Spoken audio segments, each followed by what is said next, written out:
Well, it's September 26th, and a Monday is normally the most boring day starting off the week. But however, if you're a pro wrestling fan that loves pro wrestling, you know you're going to enjoy watching pro wrestling to kick off the day better. So, for today, we're going to be reviewing very interesting events that took place recently.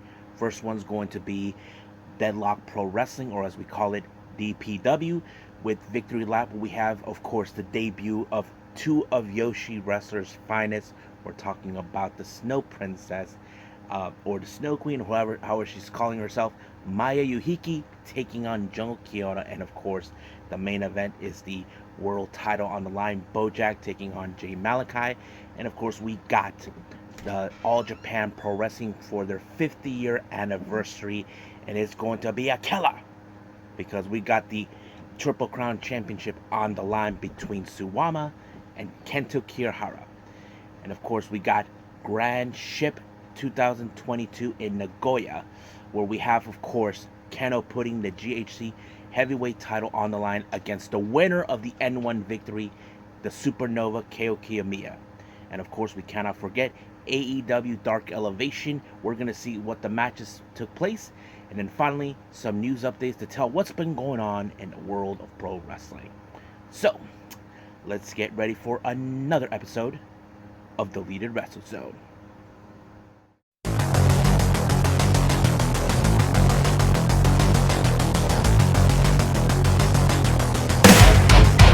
Are you ready? Get up, get up! Get up, get up! Get up, get up! Get up, get up! Get up, get up! Get up, get up!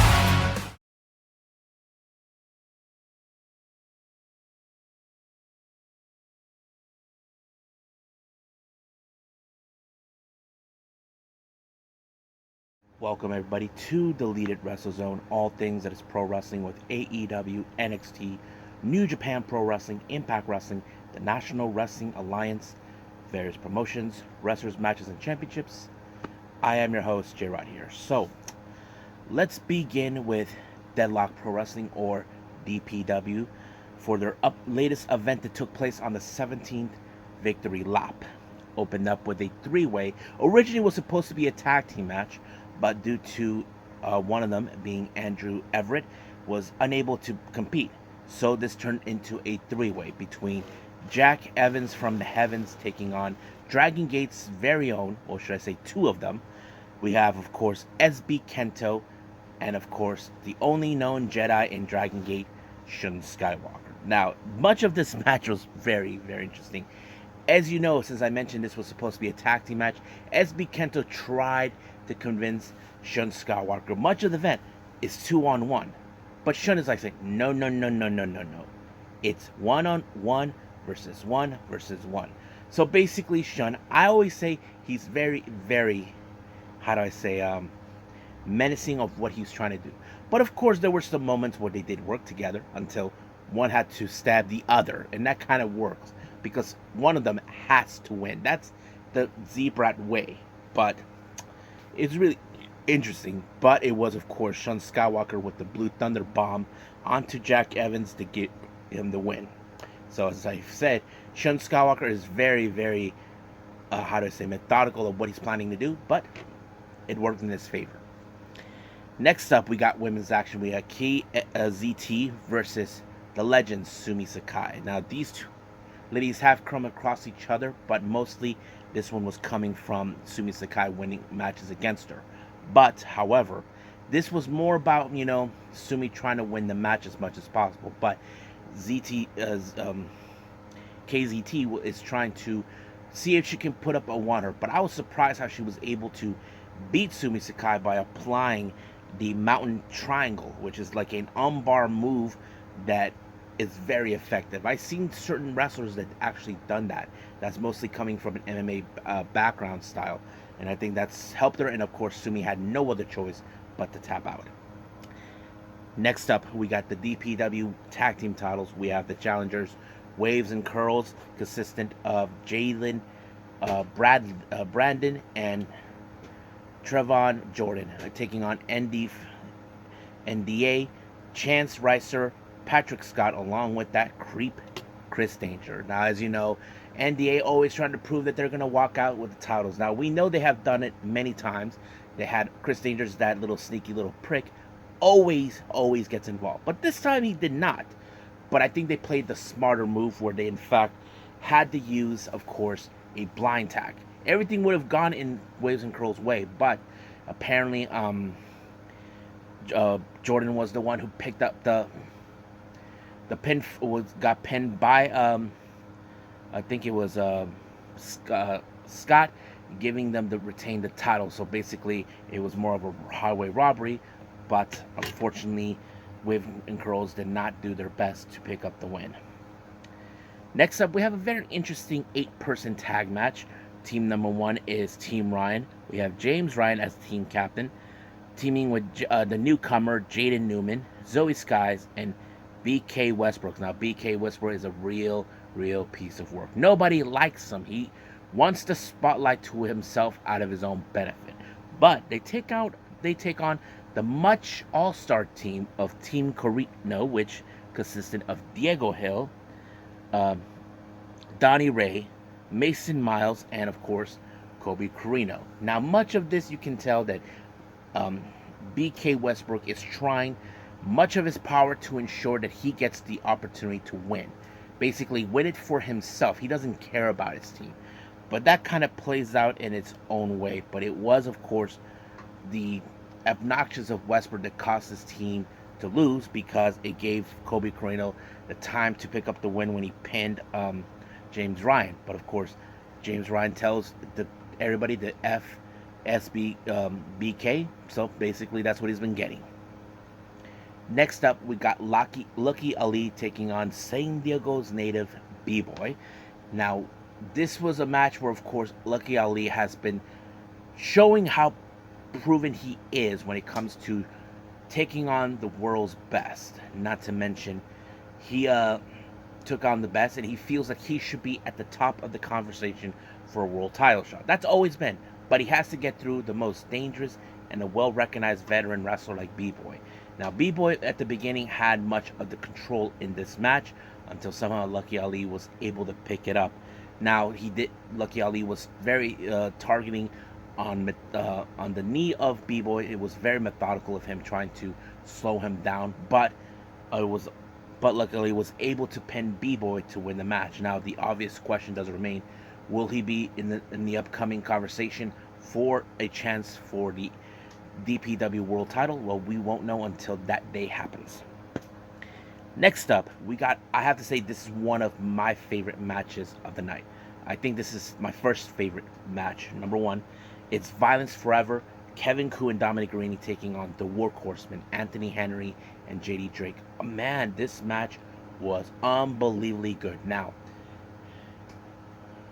I did not expect, I would have assumed that one has to win, but it ended up with a time limit draw for 20 minutes. I'm like, dang.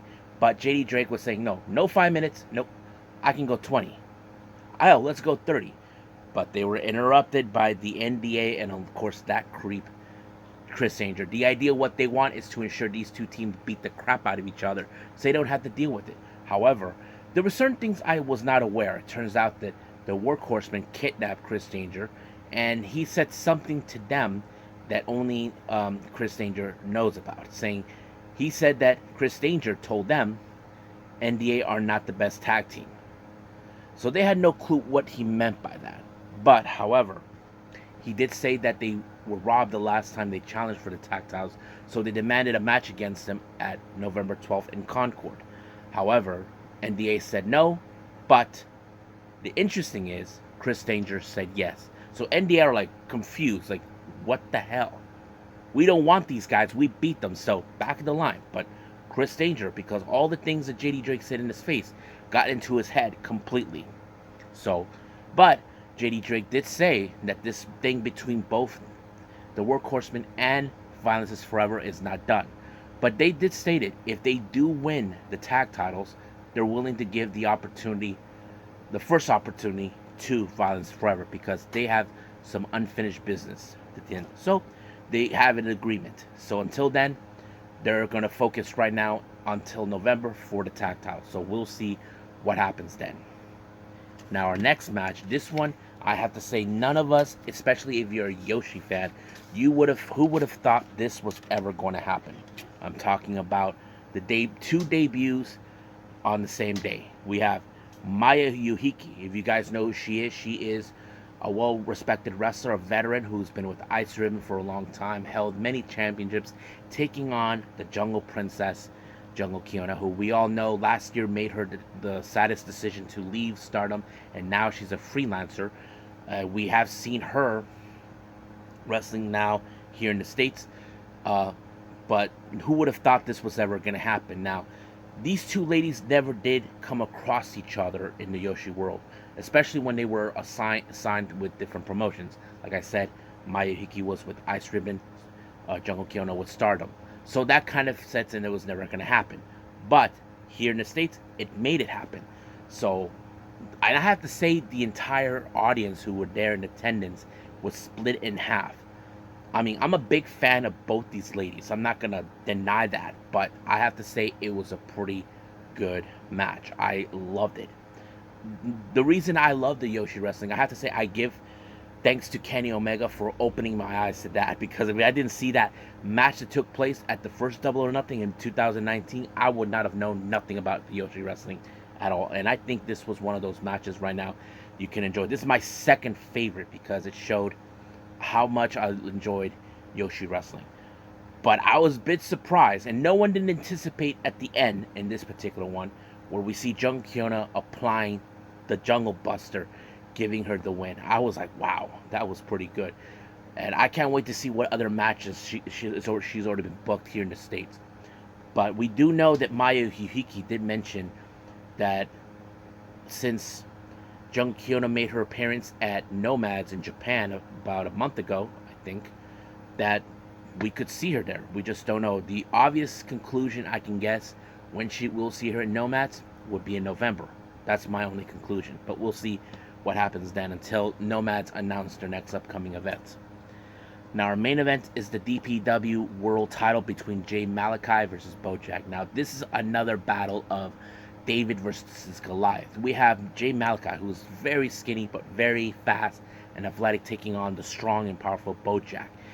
I have to say, you would not have imagined that somehow Jay Malakai was ever to get Bojack on his back for the pinfall. You probably wouldn't say. You probably say it's BS, that would never happen. It did. But I think there was one moment, of course, where we thought that Jay Malakai could have had the match. For the first time ever, we see Bojack reaching for the ropes. That's the first time we ever seen that. That's rare because most of the occasions we've seen with Bojack, he wins all his matches. And of course, that's how it plays out. But Bojack was able to turn it around and turn it into a somewhat of a powerbomb type, Razor's Edge type move. He had the guy like this set up as either the Razor's Edge or Eagle's Edge, whatever you want to call it, and then switch it into a powerbomb. And of course, that sealed the deal for him to retain the title. So now the next question is, who's next? Well, we just have to wait until next month to find out, or we're just going to have to wait for a while since we're going to begin for the next event, the Carolina Classics. So we'll see. And right now, I believe it's time to move on with All Japan Pro Wrestling with the 50-year anniversary.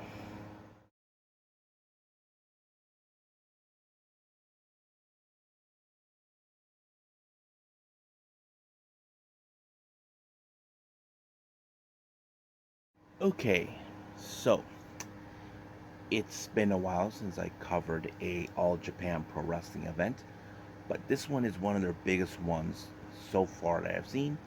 This one is part of their 50-year anniversary, that long, but at the same time, doing it at one of the biggest stages at Nippon Budakon. This one was on the 18th of September. Now, I'm planning to do a video about All Japan Pro Wrestling, about their exodus, about why some of you are saying, why is that a big deal? Well, it is.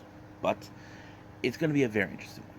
But it's going to take me some time to do a lot of research and all of that. So let's get started with the matches. Our first one, we have tag team action. We have Oji Shiba teaming up with Yusuke Kodama, who is insane, taking on Ryu Inoue and Rising Hayato. Now, this was a very interesting match because if you guys know this or not, Yusuke Kodama is in fact a member of this new unit called what's it called? It's called Gungnir of Anarchy, along with a few others. But Oshi Shiba is not part of that unit, so basically he's like an outsider who just joined in on the fun. But they're facing against a similar group, which is Ryu Inoue, who's a bit of a young boy, and of course Rising Hayato, who I haven't seen for quite some, but I have seen he has changed his image quite a bit. He's not the same Rising Hayato that I started watching last year, but he was effective when he pinned Shiba, and I thought it was a pretty good win for him. So I don't know exactly what the story is, since I said I haven't seen this in a while, but we'll go from there.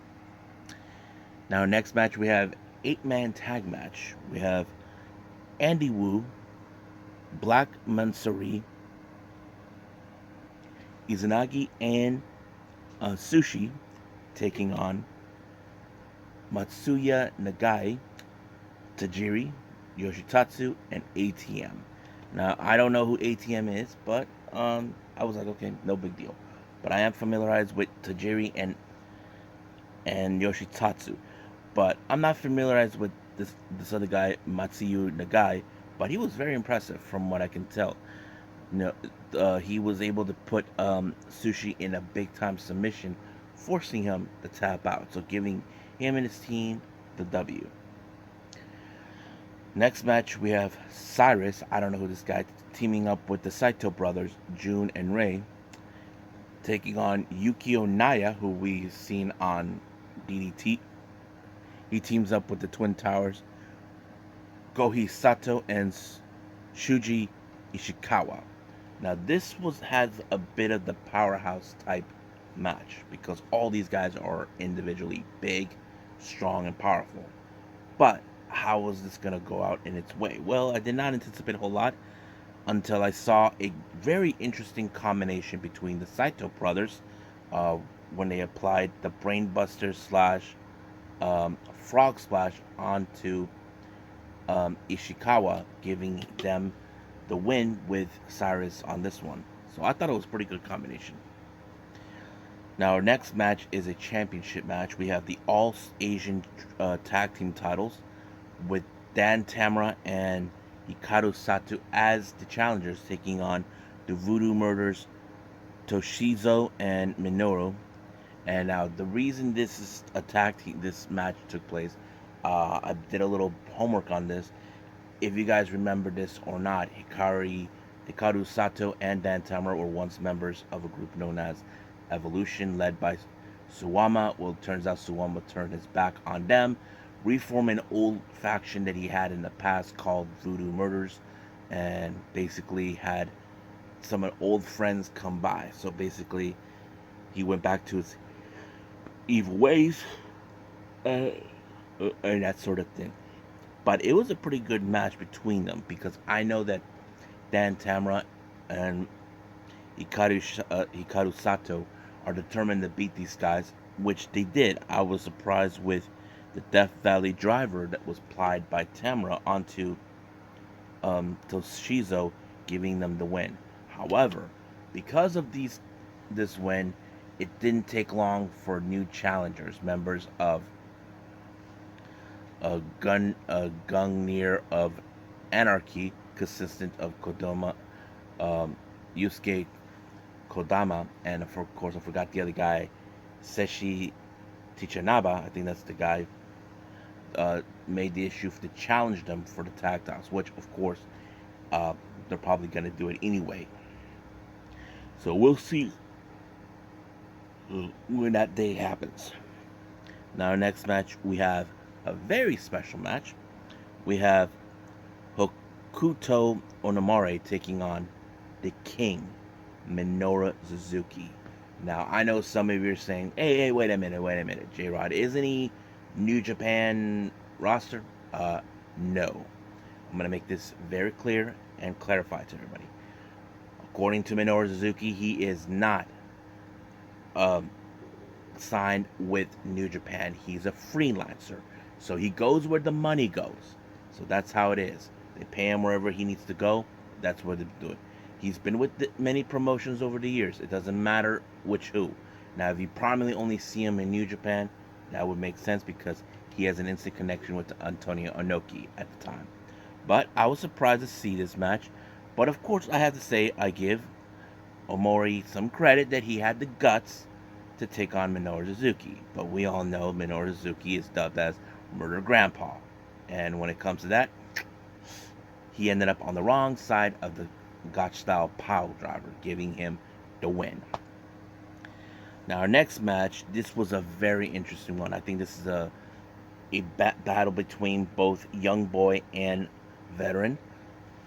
We have Yuma Anzai taking on Blue Justice, Yuji Nagata. Now, I know what some of you are going to say right now is you're going to say, wait a minute. Isn't he with New Japan or is he a freelancer? Well, technically he is with New Japan, but I'm going to assume that he's on loan by All Japan. That's the same thing I'm seeing with Satoshi Kojima, since he's still signed with New Japan, but he's appearing in Pro Wrestling Noah. So don't quote me on that. But you probably can guess this match was a hard striking match. If you ever seen Yuji Nagata, he does these crazy striking kicks. But he was able to pull off the win with a crossface submission onto Anzao, and then giving Nagata the win, forcing him to tap out. But he did show that he Anzai that he was in fact put up a good effort. So it's only a matter of time until Anzai masters his wrestling craft. Next up, we got Yuma Aoyagi taking on the Fallen Angel, Christopher Daniels.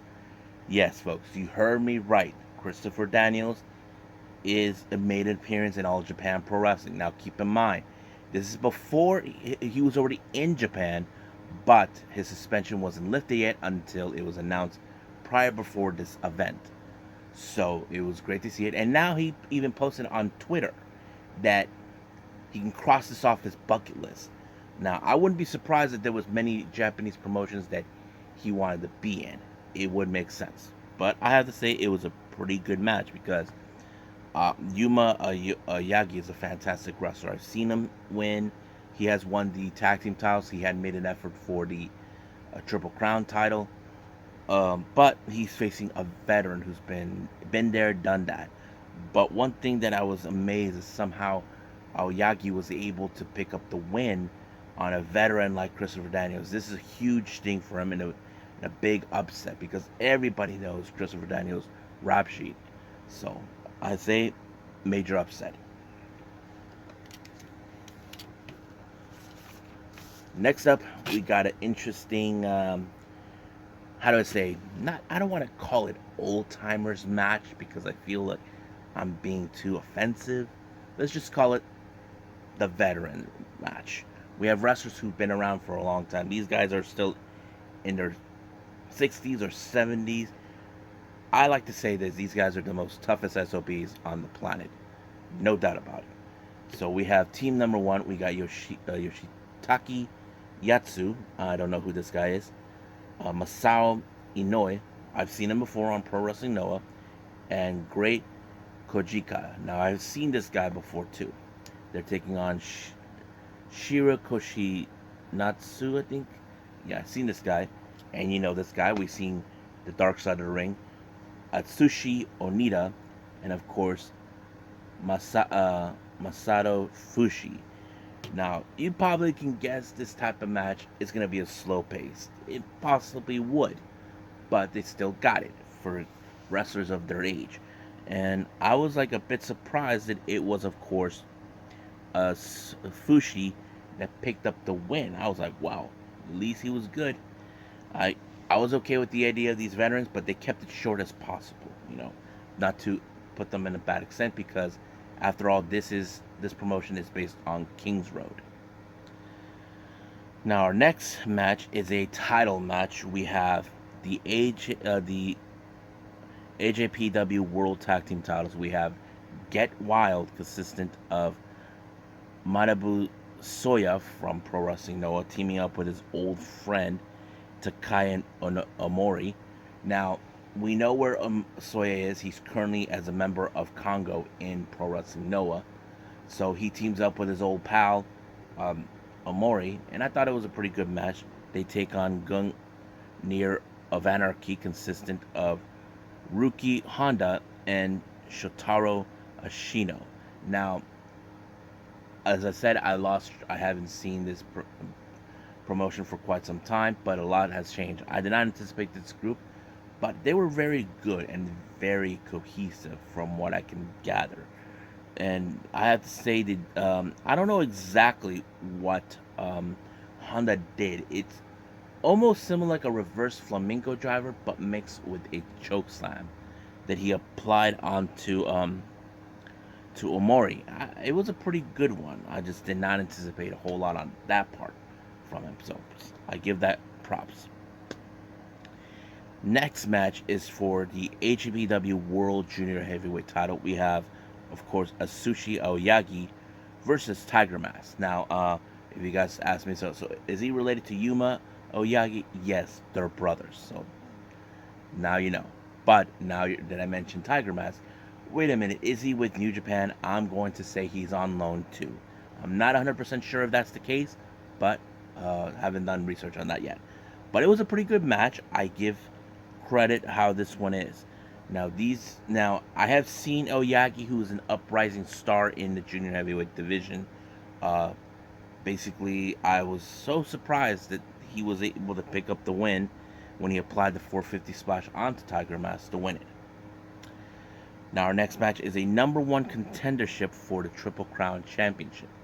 We have Naoya Nomura taking on Jake Lee, who is a former Triple Crown champion. Now he will do anything to get it back. But however, this match ended in less than 1 minute and 48 seconds. I'm like, holy cow. So I hate to say this, but Jake Lee is not going to be pleased or happy that he will not get his opportunity. But this guy, Nomura, he should be considered being on notice. You got if whoever wins the Triple Crown Championship match, which is next, pay attention. Now our next match, we have the Triple Crown Championship. We have challenger Kento Kirihara taking on Suwama. Now, as I mentioned this before, Suwama betrayed his old group known as Evolution and started being more aggressive than he ever was and revived the Voodoo Murders and another old faction that he was ever involved in. He takes on Kento Kirihara, who many consider that he has brought back All Japan Pro Wrestling to new heights since becoming Triple Crown champion. And I have to say I agree, but I have to say Kento was put up to the test. I mean, I know when Kento was the Triple Crown champion, he lost the title to Suwama. So the obvious question is, can the roles be reversed in this match? It was reversed when Kento applied the German suplex, giving him the win. So it was great. And just to make this all clear, nobody came out to challenge Kento. So we all know who will be his number one contender, and that is, of course, Naoya Nomura. So we'll see what happens next in the upcoming weeks or possibly months. But we'll see what happens then. So let's move on with Pro Wrestling Noah.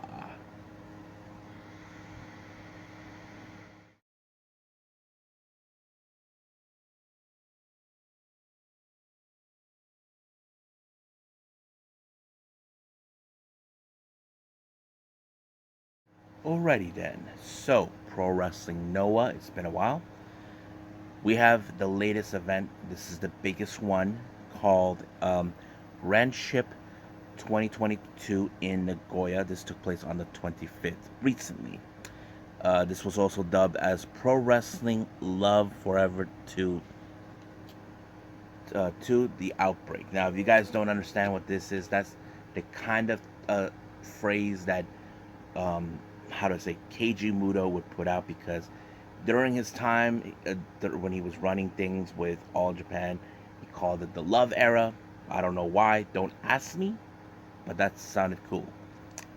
Now, our opening match, we have a fellow young boy named Tashi Ozawa taking on, of course, Manabu Soya. Now, Manabu Soya, the dude is a monster. Now, you know this guy is big, but he did put him in the one move that I've seen many times over on New Japan. And that move is, of course, is the Boston Crab. So, Ozawa had no other choice but to tap. Next up, we got more of the young boys. Kai Fujimura and Yatsuka Yano versus Los Perros del Mar de Japón, consistent of Nosawa Rungai and Eita. Now, keep in mind, these guys would do anything to beat the crap out of these young boys and send a direct message, which it did until Eita applied a pinfall onto Fujimura, giving them the W. Next up, we got Yoshiki Inamori teaming up with Masaki Kitamiya, two of the biggest powerhouses in the main unit, taking on Funky Express, Akitoshi Sato and Mohamed Yone. I thought it was a very interesting matchup because, the Yone and Saito are two of the most decorated veterans in Noah, but however, it was a slam that was conducted by Yoshiki onto Yone, and I thought it was a very good one. So Inamura and Kiyomiya picked up the good win. Now, our next match, we have the juniors of Congo, Hisai 69 and Hajime Ohara, and of course Tadasake, taking on Extreme Tiger, Alejandro, and Ninja Mac. Now, if you guys ever seen Tadasake, he has a deep hatred towards Alejandro. Now, when Alejandro was part of Congo, he was known as Aleja. So basically, he turned on them and sided with the Noah Junior regular army. So there's no love lost between those two on that. But apparently, this match ended in a disqualification by Tadasake removing the mask of Alejandro. So, like I said, there was no love lost between those two. So basically, that's how it goes. And of course, what's his name? And I think that's this whole time it's going to be into a feud between Alejandro and Tadasake. But if I'm Alejandro, I would be careful, because the last time we saw him got rid of a member of the Noah Juniors, and that was, of course, Now. And we don't know where he is now. Now, our next match, we have Masaaki Mochi teaming up with Daisuke Inaba and Masato Tanaka, taking on Jack Morris, Hijo de Dr. Wagner Jr., and Naomichi Marufuji. Now, this is a pretty good team. Now, Jack Morris is not affiliated with any of the units there. The only ones I have seen is Dr. Wagner with the Sugiura Army, and Naomichi and Marufuji with the M Alliance. But I haven't heard anything with M Alliance related. But it was a pretty good match. But I have to say the biggest surprise was Jack Morris. Now, keep in mind, he is the new guy in Noah, and he's been making a good impression. But he picked up a huge win when he pinned Inaba when he applied the shooting star press. I say it was pretty good, and I'm sure many fans are appreciating it. I think they're warming up just like they did with Ninja Mac when he first arrived. Now, our next match is one of the 4 championship matches applied.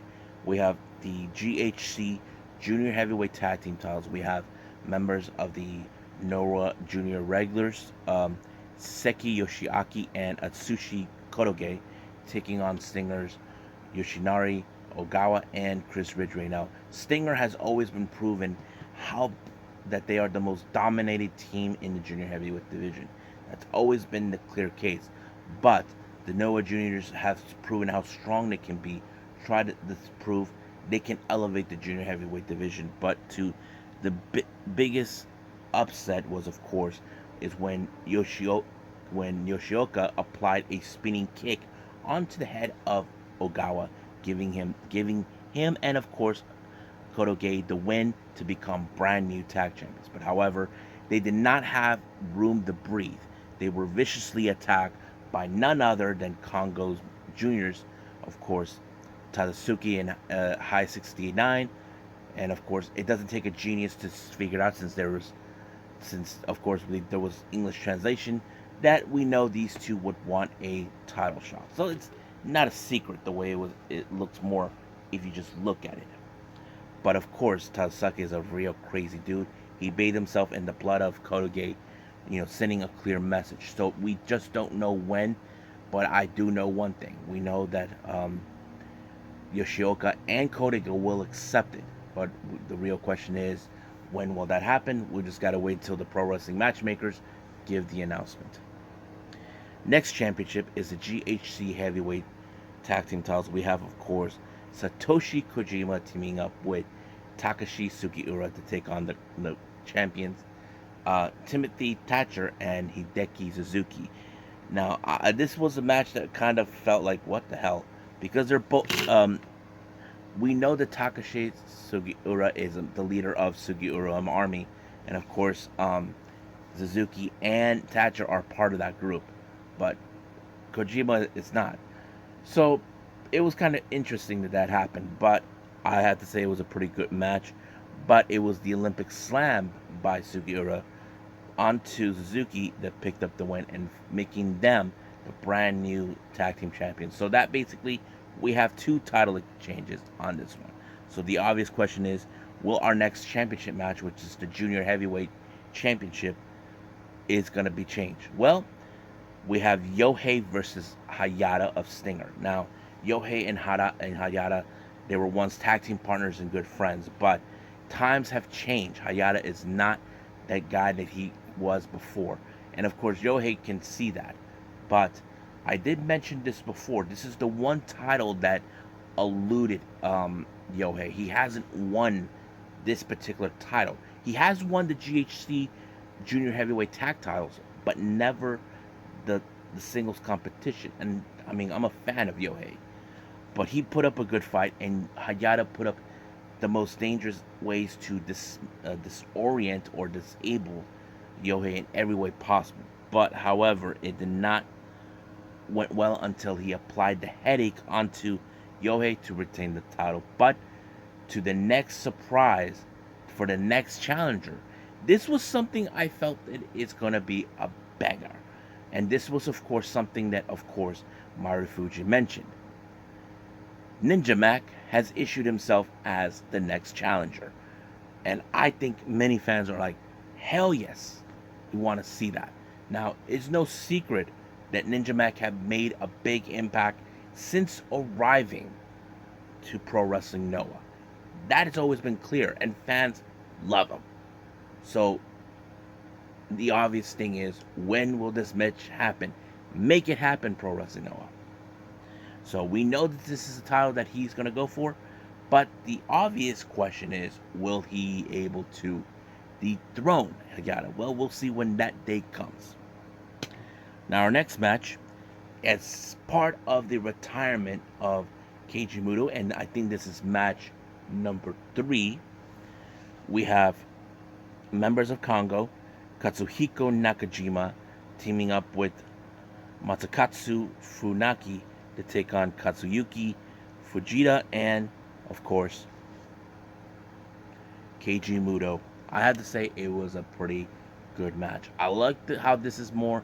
We have two of the veteran wrestlers taking on some of the most well-recognized strikers in Pro Wrestling. No, we're talking about Nakajima and Funaki, but in a retrospective, it was the Shining Wizard by Keiji Muto that sealed the deal when he took out Nakajima.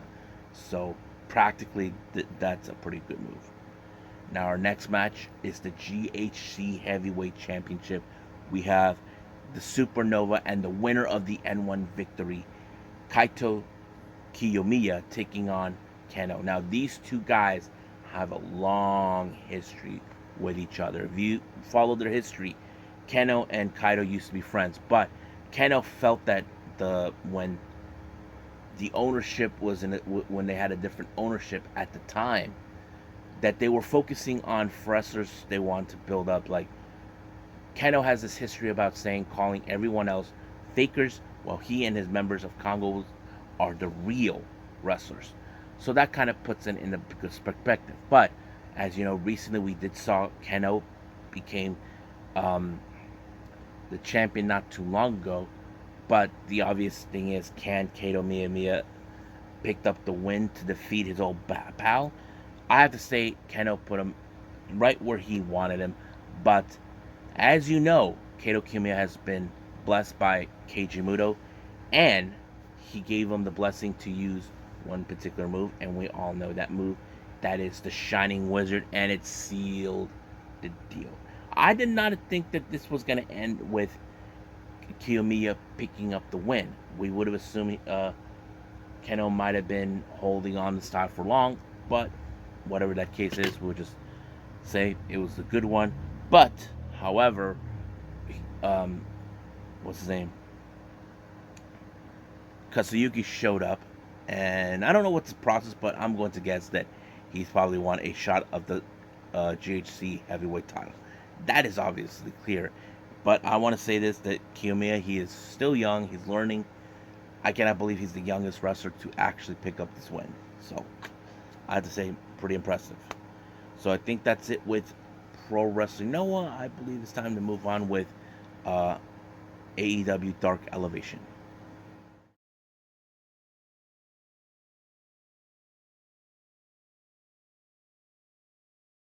Okay, AEW Dark Elevation. Now, I was a bit surprised with the amount of matches they applied on this one, so it's okay. So we get to review them. So our first match is a mixed tag team match. We have two of the Chicago's natives, Sky Blue and Sean Dean, the captain, taking on Kip Sabian and Penelope Ford. Now, the last time these two teamed up as in the mixed tag team was during the Jericho Cruise against Kenny Omega and Riho. That was the only time we ever had that, but it was on the ship. It was never applied shown on television, basically for some odd reasons. But they did show that match on YouTube, in case anybody asks. But I have to say, Kip Sabian and Penelope Ford on this particular match, they were more cohesive than ever, because the apply of the, of tag team, and I have to say they were getting more of the warm reception with the fans.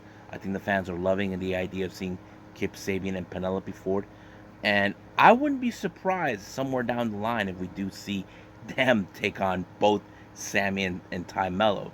That is something we could definitely enjoy. But the match itself was very good. I have to say, I did enjoy the cohesive between Sabian and his wife Penelope, but it did help out. It was, of course, the cannon by Sabian that picked up the win on to Sean Dean. Now, our next match, we have Serpentico teaming with Luther to take on, of course, Ortiz. Now, you probably can guess this is one of those matches where it's the pound-for-pound type of match, which is good because it shows, that Ortiz is not playing around, even if you have to hear Luther's annoying complaints on the outside. But he did pick up the win with a Fisherman Buster, giving him the win. So I thought it was good. It was a good match, but to be fair, I have to say I like the first match better, since there's only two matches they put on the Elevation, so I'm okay with the idea. So I think that's it right now with AEW Dark Elevation. I believe it's time to do our final thing, which is, of course, news updates.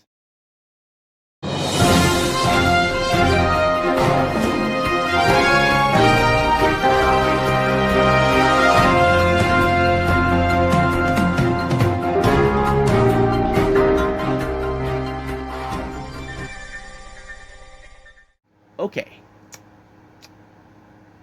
As I mentioned this before, we have, of course, the Keiji Muto retirement tour taking place. It appears that they might have been adding some more another match. I was told there was going to be 5 matches. We already have 2 that took place. One, I don't know if they're separating the Great Muta matches. I'm not sure. That's something I'm still unclear. But another match was added for his final matches on the 30th of October. Now, there were people that put their names out there when this retirement was announced that they would like to be part of his final matches. And amongst them is someone you guys know already. And that is, of course, the ace of New Japan Pro Wrestling, Hiroshi Tanahashi. Now, some of you may question why would he want to challenge him during his retirement. It was, of course, Tanahashi and Muto had a very interesting relationship. They were, I think, Muto was his mentor, and I think that's why. So it felt like it was going to be an interesting development between these two. So I think it kind of fits in.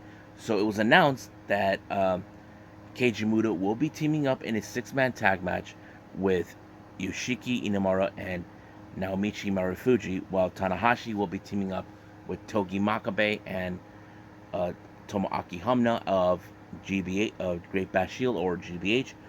I'm looking forward to that.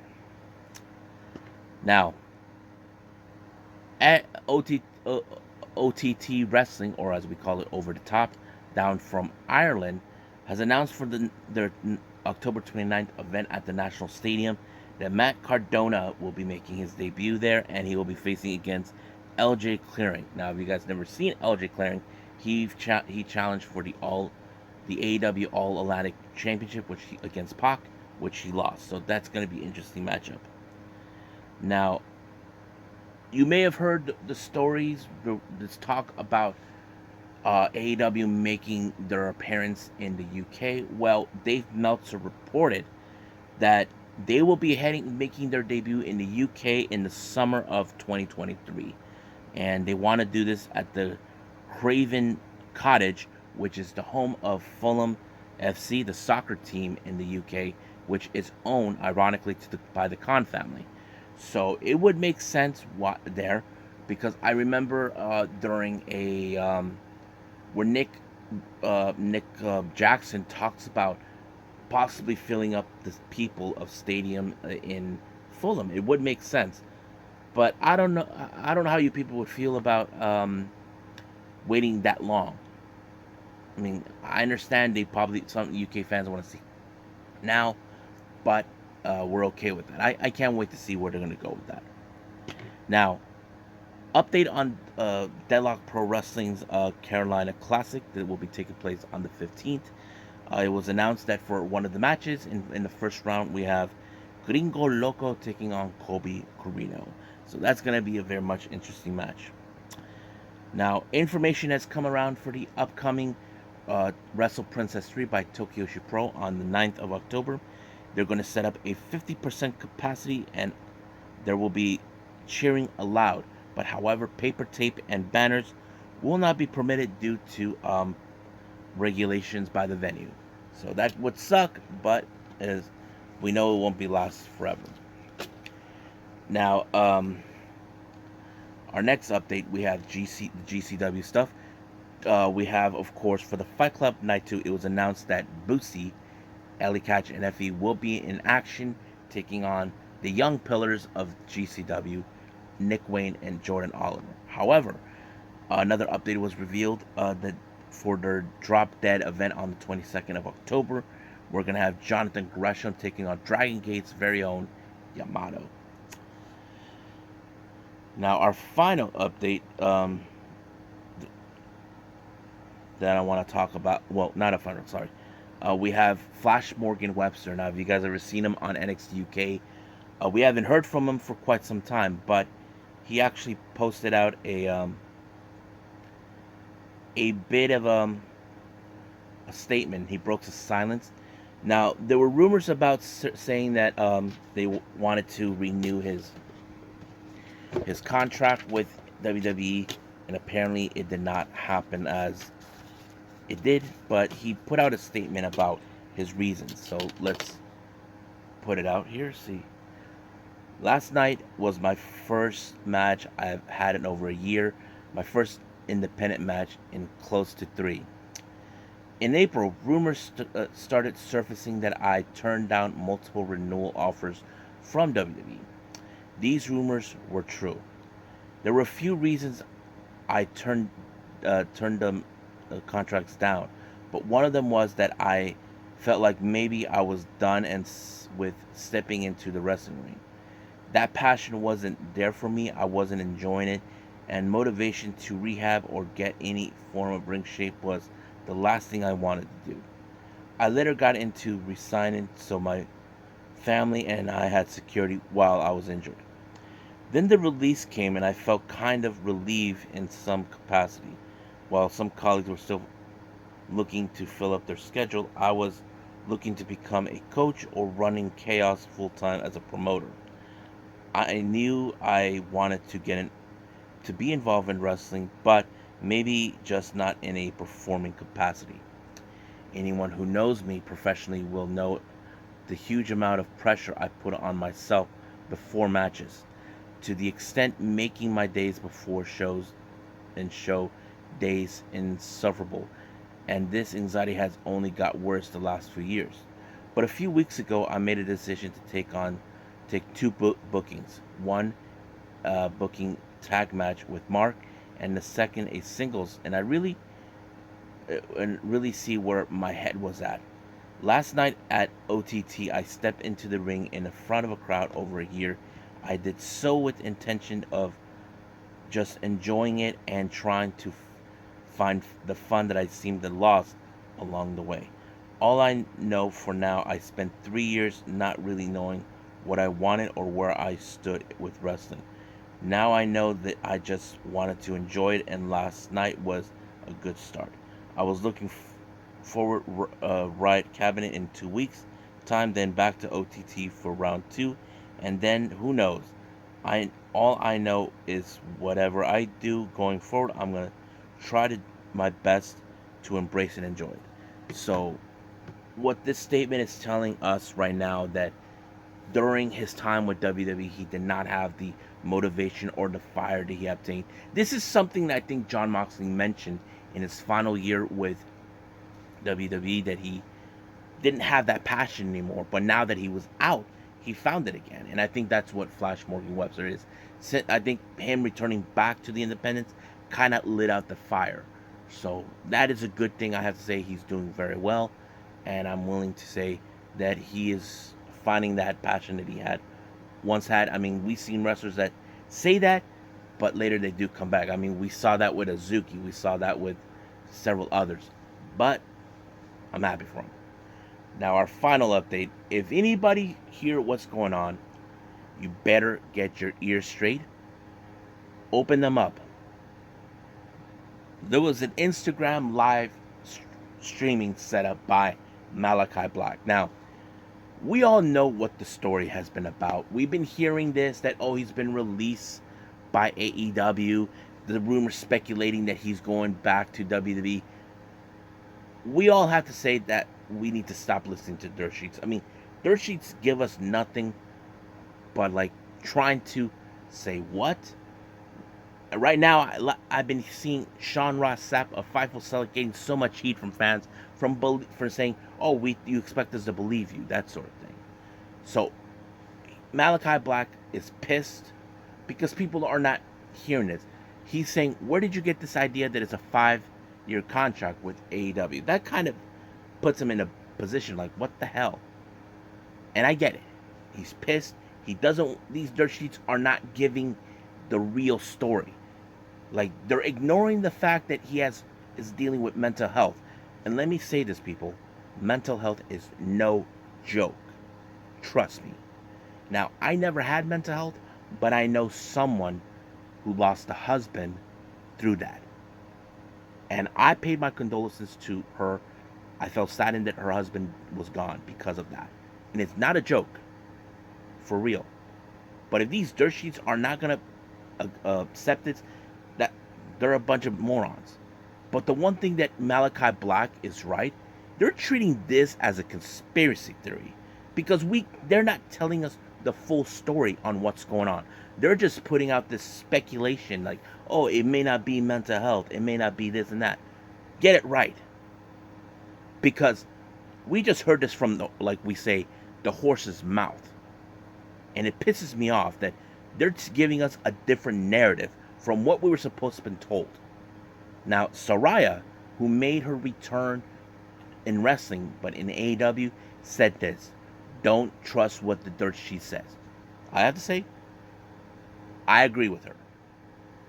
We may not agree what people like Fightful Select say or Wrestling Observer or whatever, because they were not being straightforward. Tell us the dang truth. Now, if you don't want to talk about, oh, these wrestlers they're dealing with mental, then don't talk about it. Talk about the wrestling instead. That's what I would say. So right now, if you guys are looking for it, go on YouTube. You'll see it. He looks kind of pissed. Trust me. So I think that's pretty much it with our news updates. So I believe it's time to call it a day. Well, I hope everybody enjoys this episode. Coming up, we have Tuesday Wrestling, which is, of course, NWA Power, AEW Dark, and NXT 2.0. So I'm excited to see what's going to happen. Well, it's not NXT 2.0. Let's just call it NXT. So I'm excited for that, see what's going to happen, what matches will be in place, but it's going to be good. So I think that's pretty much it. And if there's any other wrestling events that I'm going to put out before that, I haven't decided yet, so we'll get to that when it happens. So, but for now, I'll see you guys in the next DWZ time. Same DWZ channel. I must bid all of you adieu. So, goodbye. Mwah.